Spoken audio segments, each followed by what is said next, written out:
Did you know there's a mistake you might be making every day while driving that can destroy your automatic transmission in just a few months?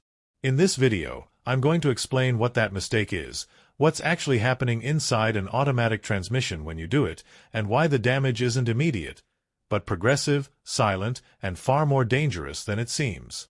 And stay until the end, because there's a detail almost no one checks, and even if you do everything right, it can still accelerate wear without you realizing it.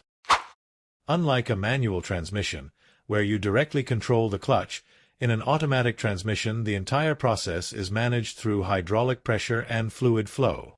One of the most important components in this system is the torque converter, which transfers power from the engine to the transmission using moving fluid instead of a direct mechanical connection.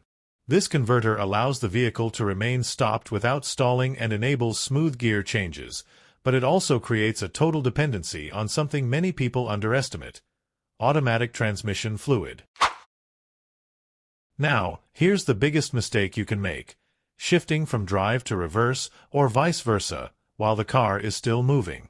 When you do this, you're not just changing gears, you're forcing the entire internal system to react violently to a command that goes directly against what's already happening inside the transmission.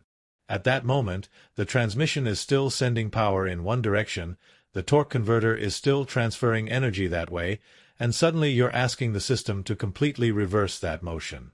This creates an internal shock, invisible from the outside, but extremely aggressive for the components.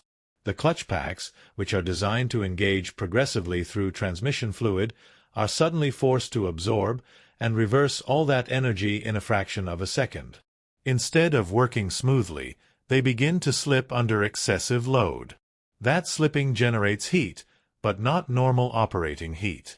It creates localized temperature spikes where friction is highest. Over time, this heat starts breaking down the clutch material, which gradually wears and sheds particles. And that material doesn't disappear. It stays inside the system, mixing with the fluid, contaminating it, and reducing its ability to lubricate, cool, and maintain proper pressure. At that point, the problem is no longer just mechanical, it becomes hydraulic. Because the transmission depends on clean fluid flowing at precise pressures, and once that fluid degrades, the entire system loses accuracy. Gear changes become inconsistent, pressure drops, and components start operating outside their ideal conditions. The car keeps driving. It still feels normal. There are no obvious warning signs at first.